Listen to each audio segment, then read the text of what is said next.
আপনাদের সামনে দুটো ছবি তুলে ধরবো এই মুহূর্তের। মহালয়ার মহাসমাবেশের ডাক ফের পথে রয়েছেন জুনিয়র ডাক্তাররা। আপনারা জানেন কলেজ স্কোয়ার থেকে মিছিল এবং রাজপথে ফের প্রতিবাদের স্লোগান এবং এই মিছিলে পা মিলিয়েছেন বহু সাধারণ মানুষ।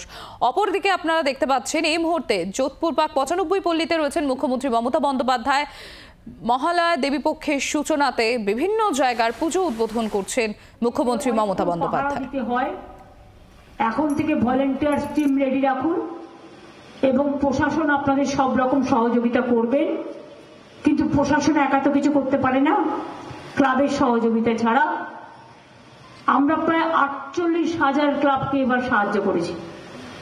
আমি মনে করি না এটা সাহায্য, এটা হচ্ছে আন্তরিক তাদের কাজ করবার অবদান।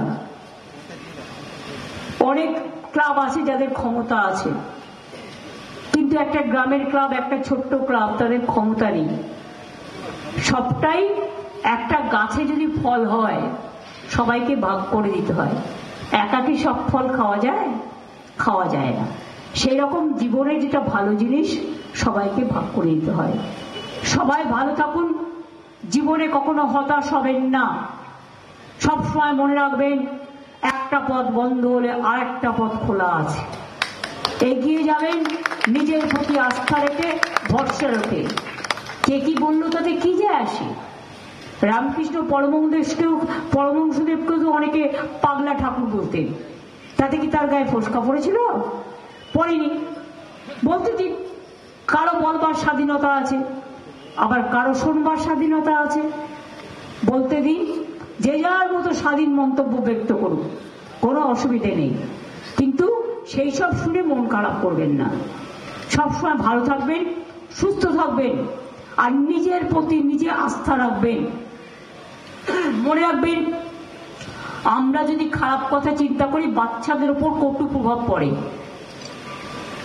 বাচ্চাদের ভালো রাখবার জন্যই, প্রজন্মকে ভালো রাখবার জন্য, নতুনদের ভালো রাখবার জন্য তাদের কখনো হতাশা করতে নেই, তাদের সবসময় এগিয়ে দিতে হয়। আর বলতে হয়, চিন্তা করছো কেন? ঠিক হয়ে যাবে, চিন্তা করো না। নিজের প্রতি ভরসা রাখুন, বিশ্বাস রাখুন, আস্থা রাখুন, জয় হবে। জয় মা দুর্গা, জয় মা দুর্গা, জয় মা দুর্গার জয়। জয় বাংলা, জয় বাংলা, জয় বাংলার জয়। ভালো থাকুন, সুস্থ থাকুন, সকলকে শুভ শারদীয়া, শুভ নন্দন। আবার দেখা হবে। বাংলার আওয়াজ, বাঙালির আবেগ, জি 24 ঘন্টা।